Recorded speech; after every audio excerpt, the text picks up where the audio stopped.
ফরিদপুরে অসংক্রামক রোগ প্রতিরোধে পিকান প্রকল্প উদ্বোধন। ফরিদপুর প্রতিনিধির তথ্যে চিত্রে বিস্তারিত।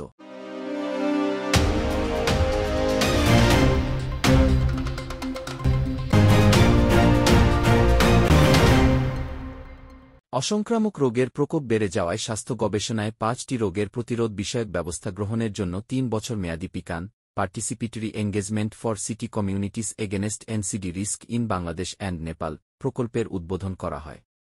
বাংলাদেশ ও নেপালের মতো শহরগুলোকে হৃদরোগ, ডায়াবেটিক, ক্যান্সার, শ্বাসকষ্টজনিত রোগ ও মানসিক স্বাস্থ্যজনিত সমস্যা প্রতিরোধে কাজ করবে এই চিকিৎসক দলটি। বুধবার 5 ফেব্রুয়ারি দুপুরে ইউনিভার্সিটি কলেজ লন্ডন এবং বাংলাদেশ ডায়াবেটিক সমিতির সেন্টার ফর হেলথ রিসার্চ এর সহযোগিতায় ফরিদপুর ডায়াবেটিক হাসপাতালের সম্মেলন কক্ষে এ বিষয়ক আলোচনা সভা অনুষ্ঠিত হয়। বাংলাদেশ ডায়াবেটিক সমিতির সভাপতি জাতীয় প্রফেসর এ কে আজাদ খানের সভাপতিত্বে অনুষ্ঠানে প্রধান অতিথি হিসেবে উপস্থিত ছিলেন ফরিদপুরের জেলা প্রশাসক কামরুল হাসান মোল্লা। এ সময় অন্যদের মধ্যে উপস্থিত ছিলেন ফরিদপুরের সিভিল সার্জন ড মাহমুদুল হাসান, লন্ডন ইউনিভার্সিটির প্রফেসর এডওয়ার্ড ফট্রেল, ড জোয়ানা মরিসন, ফরিদপুর ডায়াবেটিস সমিতির সাধারণ সম্পাদক প্রফেসর এম এ সামাদ প্রমুখ।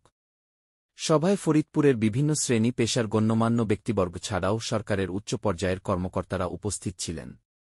এ সময় বক্তারা বলেন, অংশগ্রহণমূলক দলভিত্তিক আলোচনা পদ্ধতি অনুসরণ করে এই ধরনের অসংক্রামক রোগগুলোকেও প্রতিরোধ করা সম্ভব। সেই লক্ষ্যে নেপালের একটি শহর ও বাংলাদেশের ফরিদপুর পৌরসভার 2টি ওয়ার্ডে তাদের এই প্রথম ধাপের কার্যক্রম শুরু করেছে।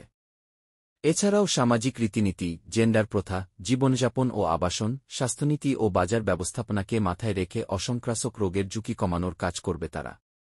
পরিমিত খাদ্যাভ্যাস, নিয়মিত ব্যায়াম, কেমিক্যাল মুক্ত খাবার গ্রহণ সহ বিভিন্ন বিষয়ে কমিউনিটি পদ্ধতিতে কাজ করে সকলের সুস্থ থাকার কথা বলা হয়।